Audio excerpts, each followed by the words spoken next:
What's up, everybody? Welcome to Jumpwav. Today, we're going to be recreating the flutes intro to the classic Beatles song, Strawberry Fields Forever, on the Korg Minilogue. This is probably my favorite song of all time, so I'm really looking forward to this. This song has so much going on in it, and it all begins with that classic haunting flutes intro. Now, this part was originally played by Paul McCartney on a Mellotron, and if you've never heard of the Mellotron, it's a keyboard instrument that plays bits of audio tape each time a key is pressed. So it really is closer to a sampler than a synthesizer, which makes programming a synthesizer patch for it kind of difficult. Now, there are plenty of good digital emulations of the Mellotron out there, but I wanted to see if I could recreate it on the Korg Minilogue. Now, creating a flutes patch in and of itself isn't rather difficult. It's a little more than a sine wave with the right amount of filter, attack, and release.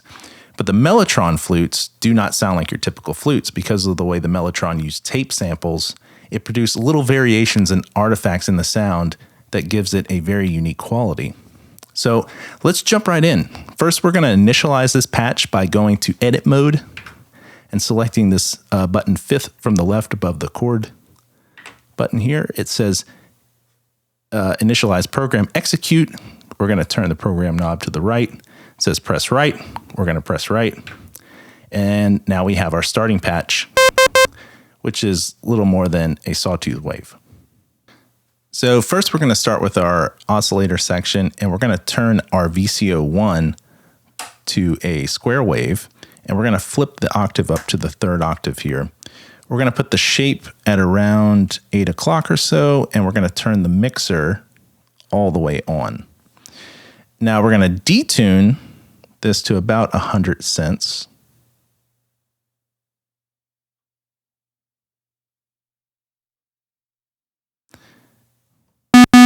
And we can already hear a little bit of difference now.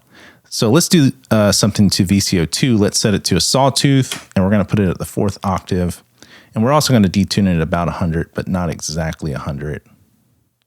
And we'll leave the shape at 0, and we're going to turn the mixer up to between 9 and 10 o'clock. So let's go down to the cross mod depth here, and we're going to turn this all the way up for our VCO2 modulation. And we're going to set the pitch envelope at about 11 o'clock. And we're going to turn sync on, turn ring on, and we're going to set the noise somewhere between 11 and 12 o'clock. So we already have a very different sound than what we started with, and that's just from messing with these oscillators. So now let's take a look at the filter section. Let's set the filter at a little bit past noon. We're going to set the resonance at 9 o'clock and the envelope at 0.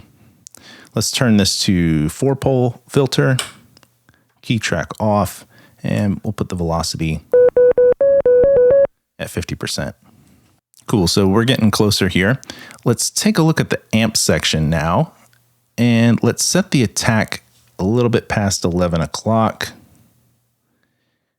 and the decay at about 1 o'clock, sustain at 0, and the release at about 9 o'clock there. Sounds fluty. Next, let's tweak the envelope ADSR. We're going to set the attack at about 2 o'clock, decay around noon, sustain around 2 o'clock, and release around 2 o'clock.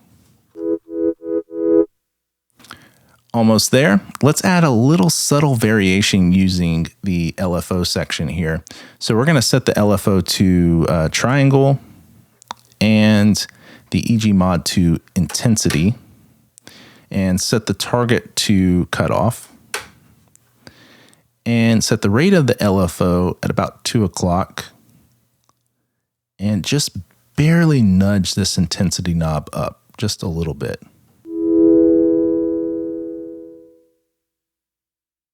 Now, the last thing we want to do is add just a little bit of Portamento to smooth it all out. So we're going to go to Edit Mode and select the 4th button from the left. And we're going to turn the program knob to about 25. And hit Exit.